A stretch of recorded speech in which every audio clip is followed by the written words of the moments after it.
Today is a great day for New World Aeternum players across the world because we just got a sneak peek of what Season 8 is going to include, as well as a handful of new content that's coming down the road, which not only excites the player base, but also gives them hope that there's a lot more coming to New World Aeternum as a whole.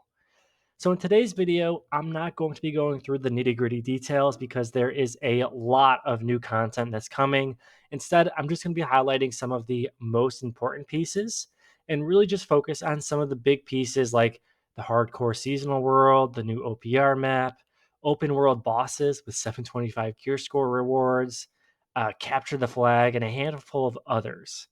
Be sure to like this video and subscribe to the channel, though, because I will be doing individual showcases for all of the important stuff that you guys need to know going into Season 8 that you won't want to miss. So let's go ahead and jump into the first and probably the most exciting, in my opinion, piece that's coming, which is the hardcore seasonal world. I kind of called this in a previous video a month or two ago, and I know that idea has been floating around for a bit in the community, but now we have the confirmation that a hardcore seasonal world is coming. However, there is a bit of a twist when it comes to hardcore that New World is taking, and that's where if your character dies, it does not get deleted. Instead, it actually gets buffed up and makes the overall gameplay a lot easier for you. And the only thing that you're going to miss out from that character is actually unlocking the top tier rewards. So if you truly want to unlock every potential title and skin and just exclusive reward out there, you're going to have to play this hardcore seasonal world and not die a single time, which honestly is a bit of a challenge that I think we're all looking forward to. One thing I do want to call out to is that they truly are trying to make this doable, and they're doing a handful of twists and turns just in the typical gameplay of New World to make that happen. For example, there's going to be no limit to artifacts. So your character on this hardcore world can have every single slot as an artifact, which can really make your build extremely powerful and pretty unique. Next up, we will have a preview of the brand new Capture the Flag PvP mode that's coming to the game. What's nice about this is that it is going to be launched with two maps instead of one. Thank you, New World. You guys are actually doing it right this time with the overall maps for these game modes. It will definitely be pretty exciting. And what's interesting is that they teased that there's going to be unique boosts and even like jump pads to make the overall movement on these game modes a little bit more unique. I do want to call out though that this is a preview. It's going to probably be a handful of days where you can jump in and test out this map in this new game mode. So don't expect it to be officially launched for probably the later half of 2025.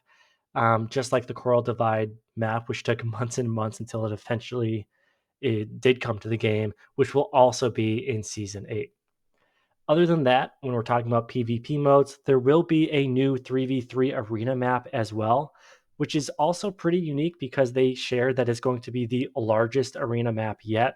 So it will probably be a lot of fun for ranged players. Melee players, we're just crossing our fingers and hoping there's a lot of obstacles to really close the gap and get a little bit closer to the enemies we might come across in this new arena. It's definitely worth calling out this Expeditions Unleashed line here, which essentially is showcasing a handful of new open world bosses that are joining the game.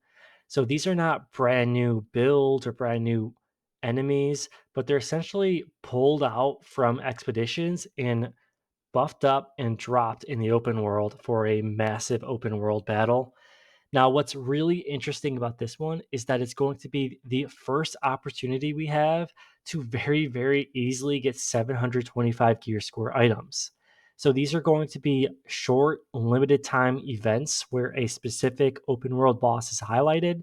So when you see that event happening, be sure to jump online and do it because you are guaranteed to get one 725 gear score item. So it's definitely worth doing and just picking up the easy reward. Other than that, you'll see some of the basic information that every season has, such as new artifacts, some new perks, things like that. We'll be having a new video focusing on those new artifacts. But to really just sum things up, I do want to kind of call out the fact that these updates have been a work in progress and have been requested by the community over months and months, if not years of gameplay of this game. So it's nice to see that some changes are actually happening to the game, even if there's small little quality of life things like a barbershop, right? I do want to kind of call out too that this combat and PvP update bullet right there has some massive changes coming to the target lock and kind of like the auto lock functionality of the game, which a lot of legacy New World players are not a fan of. I honestly think the only fans of that kind of auto lock functionality are probably musket enjoyers and maybe a few console players. But again, it's the far minority of the overall player base. If you guys enjoyed this video, be sure to like and subscribe to the channel because I'm going to be digging a lot deeper in each of these bullets, a lot more moving forward. Thanks again, and I'll catch you guys later.